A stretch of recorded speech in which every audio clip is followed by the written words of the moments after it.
what's up mga suke? Bakit nga ba meron kaming ganitong klaseng machine? Bakit meron kaming ganitong malaking machine? At totoo nga ba na kayang i-operate ito ng isang 8-year-old na bata? Let's find out. Story time muna tayo. Ako si Sir Pen, isang marangal na guro na tulad ng karamihan, baon din ako sa utang. Pero naniniwala ako na hindi naman masamang mangutang, basta kaya mong bayaran. Alam ko rin na hindi ako yayaman sa pagtuturo lang. Kaya noong 2020, nagsimula kami ng maliit na negosyo. Ito nga yung Sir Pen Bookbinding Services. With the support of my wife, syempre naiput up namin yung negosyo kahit sobrang hirap nun.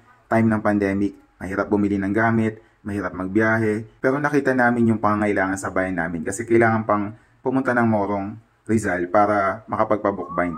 So kaya sinikap naming masimulan tong negosyo na ito. Unti-unti kami nakilala dito sa Tanay Rizal na gumagawa ng bookbinding services. Gumagawa kami ng thesis, ng mga aklat, nagre-restore ng aklat. Unti-unti rin kami nakabili ng mga gamit namin para sa bookbinding. Cutter, stamping machine. At bakit kami may ganito kalaking machine?